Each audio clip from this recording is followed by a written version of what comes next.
Salut tout le monde et bienvenue dans une nouvelle vidéo où je build le PC de un de mes amis. Ça fait environ 3 ans qu'il est sur un vieux Chromebook, donc il m'a dit il me faut un nouveau PC, qu'est-ce que tu me conseilles? Il faut que je change sur Windows, je suis plus capable du Chrome OS. Fait que j'ai été sur PC Part Picker, j'ai choisi selon son budget des pièces qui vont faire largement le travail pour son utilisation. Ici vous avez tous les composants, vous pouvez remarquer qu'il n'y a pas de carte graphique et ça c'est parce que il manquait d'argent, il voulait vraiment le PC le plus vite possible, donc dès qu'il y a eu environ 3000$, j'ai dit que le PC, grâce au processeur, il va être capable d'allumer, il va être capable d'être fonctionnel sans carte graphique. D'ici à ce qu'il ait l'argent, il va faire rouler son PC seulement grâce au processeur. C'est vraiment un bon processeur graphique pour vrai, donc je suis pas inquiet pour lui. Il va être largement capable de rouler tous ses jeux, tous ses trucs sans carte graphique. Ok, je vous propose qu'on déballe ça et puis qu'on installe ça ensemble. Juste avant de commencer, je vais vous énumérer tous les composants qu'il y a sur la table, comme ça vous savez ce que je mets dans le boîtier. En parlant de boîtier, c'est un Corsair 4000D Airflow. Voilà, je peux pas le mettre sur la table en ce moment, fait que je vais le laisser à part. L'alimentation qui est une Seasonic TX 1000W avec la fameuse certification 80+ Titanium. Pour la carte mère, on y est allé sur du milieu de gamme. Tous ces composants là, c'est du milieu de gamme puis c'est bien correct pour ce qu'il fait. C'est la Z790 Aorus Elite AX.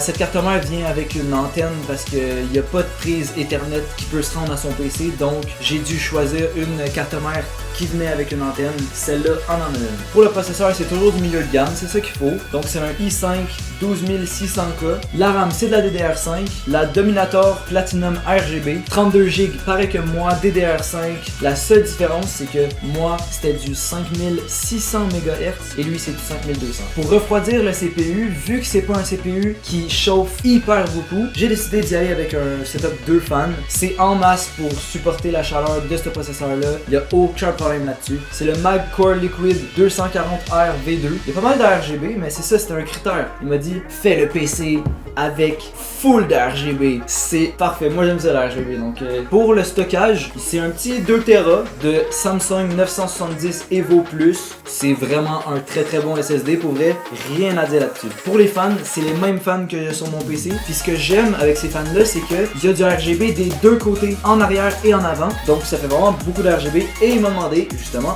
le critère du RGB. Donc, j'ai choisi eux autres. C'est les Corsair QL120 RGB. Ils performent bien.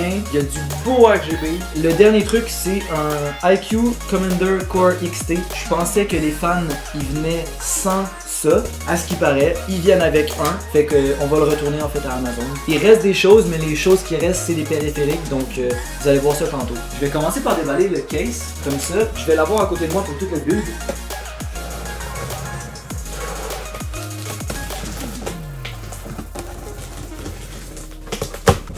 Oh, ça va faire du styrofoam partout. Non!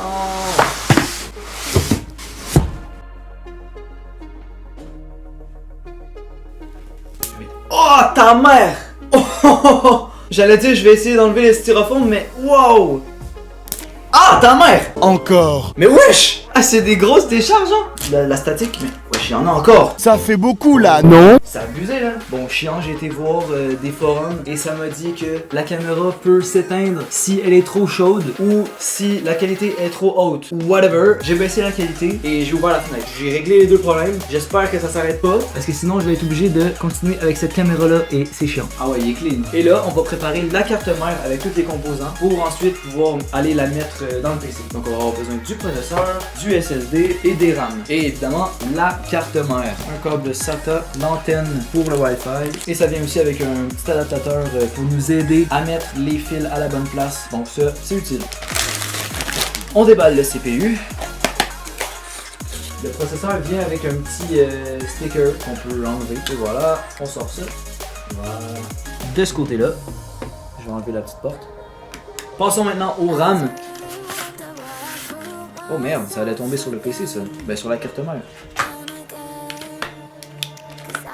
Oh on installe ça sur la carte mère. Pour avoir accès au Dual Channel avec mon anglais succulent, on va avoir besoin des instructions. Ah, peut-être c'est genre un truc environnemental, genre... on vous a pas fourni des instructions pour sauver la Terre. Il y a un code QR, donc je vais le scanner. Mais c'est pas des instructions, c'est pour flex avec leur fonctionnalité. Il y a vraiment rien qui spécifie lesquels qu'il faut choisir. Sur la carte mère, il est marqué First. Il y a 2 channels qui sont connectés avec un genre de...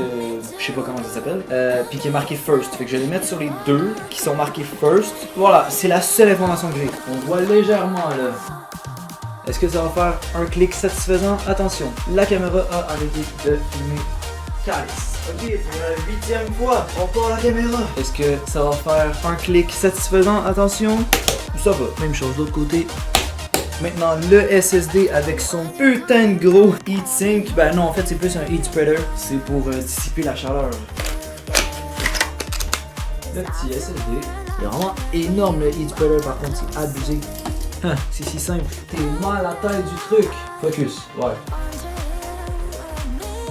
En tout cas, il chauffera pas son SSD, hein. Il y a le système hyper simple. Regardez, c'est genre une petite vis que tu fais à la main. C'est tellement simple. Regardez. J'ai été con, il faut que j'enlève un truc avant. Ceci.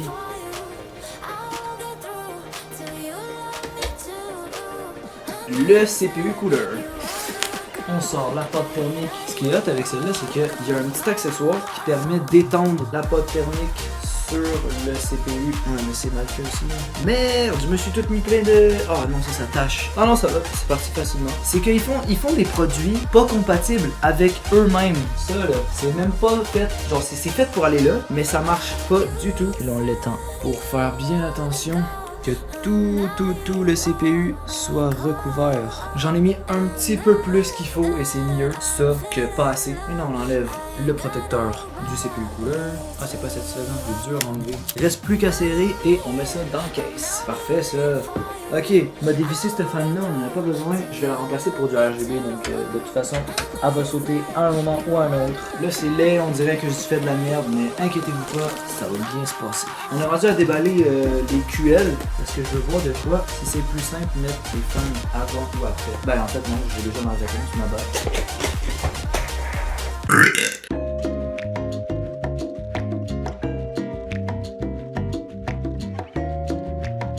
Oh oui, c'est ça qu'on veut, voilà.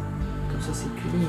Quand on a fini en avant, on s'en va en arrière. Bordel. Sur la carte mère, je vois juste 4 prises pour les fans. Donc en vrai, ça c'était nécessaire. Bon, je vais laisser ça comme ça. Je vais sortir l'alimentation.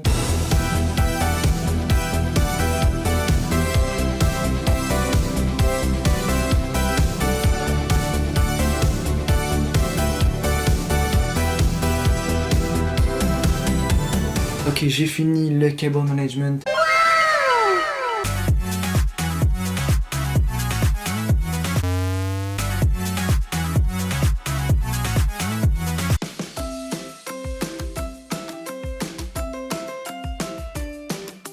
Il est censé avoir des lumières qui nous informent qu'il y a un problème. Il n'y a aucune lumière d'allumée. Regarde, tu vois, si je veux le rallumer, il part, mais il part pas. Je sais pas quoi faire. Attends, je vais essayer de tenir le bouton power pendant longtemps. J'ai tellement faim. Il est rendu 2h02 du matin. Voilà, je suis défoncé, j'ai faim. Écoutez-moi ça.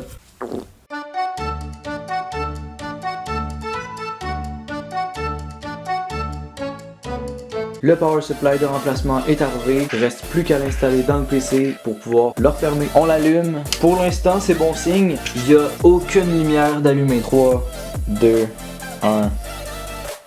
Let's go! Aucune lumière. Oh oui! Donc, on a vraiment reçu un power supply défectueux en fait. Le PC fonctionne avec aucun problème. La seule chose qui reste avant que le PC soit terminé, c'est de débrancher tout et de rebrancher, mais cette fois-ci là-dedans et faire un beau cable management. Le power supply est bien installé. Reste plus qu'à mettre le cover en avant et en arrière. Petit changement au niveau du cable management. J'aurais pu faire largement pire. Le case, il y a un peu de misère sur les côtés, mais t'inquiète, c'est genre pour le refroidissement et tout. La vitre en avant et le derrière sont installés. Il reste juste à l'allumer pour voir comment que ces belles LED là ils rentrent dans le PC. Le PC a une vitre teintée, donc c'est sûr que la lumière passe pas autant bien que avant, mais tu sais c'est quand même un vraiment beau PC, puis la lumière passe pareil. On est capable de voir ces belles LED là avec plein de couleurs. Bon là c'est blanc, mais t'inquiète. Bon ben c'est la fin de la vidéo, hein. Petit dernier tour de setup. Allez, bye!